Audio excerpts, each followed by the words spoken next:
evening guys, mga uncles, mga brothers. Oras karon alas 11 sa gabi. Nalanta ko ipaibalo sa inyo ang mga boys, mga brothers na naay nabilin na cellphone diri sa akong pasahero. Kini na cellphone. So tanaw na to ni guys sa cellphone. Mahalon man shark. Kaya guys sa cellphone. Ang problema ni kay wag na di na lubat na siya. So ato nang i-charge ni siya taon para may bala na to kasi tagiyan ay mutawag, no? Wala tulad santa. So kung wala gyud mo claim karon, gabi una, A few moments later. Grab office para for proper disposition. So wala to guys, kadto na nawagan ko tong pasahero nako na ihatod nako kan sa kwanto Spring Valley. Di ko sigurado.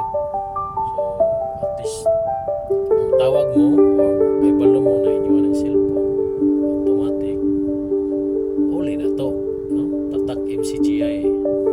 So ito lang guys, natulat ng taon. Yes, good evening. So after mga 1 hour, ginatulat na to ang tawag sa tagiya aning cellphone na. So nag-chat siya, pwede daw uli ang cellphone. Ito ginaguli hindi mo niya tawag. Karon guys, naa siya karon sa downtown. Tuon ako ni makita mi yung mag-open na ako ng cellphone. Salamat sa Ginoo sa multi ko nakataon. Kaloob. Yan ang tatak ng CGI.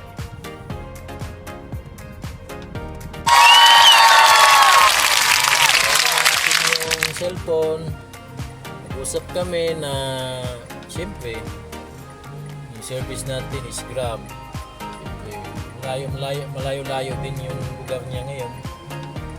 So, sabi ko sa kanya dahil sabi niya papadala na lang niya sa sa tawag doon yung transport,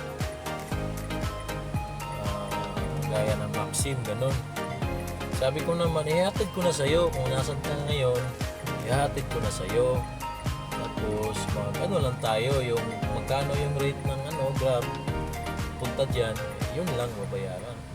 So gingi pa siya ng discount, tapos wala problema yun, at least pang lang pang gasolina. So yun, nabigay natin. Nag-record ako nag-video ako kanina, kaso hindi na record, problema. So yun, instead na 184 yung babayaran niya, sabi niya ano lang daw yung instead of 200, 184 lang daw discount. So okay lang, wala problema, kahit isang daan lang pang gasolina.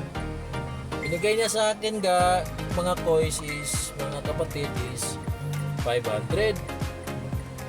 So siyempre kuha din ako ng pangsukli, sinuklian ko yung pera niya 500 at sabi niya is what kuya, 500 sa'yo na yan, pasalamat ko na lang. So yun guys, gagawa ka ng mabuti guys, suklian ka rin ng mabuti. Nagawa ka ng masama, siyempre masama din babalik. So yan guys, mga kapatid, mga ka-Grab, be honest lang tayo sa ating ginagawang trabaho. Awa naman ng Diyos pag hindi tayo papabayaan. Yun, so hanap buhay muna tayo guys. Ingat tayo lahat, ingatan naman tayo lahat.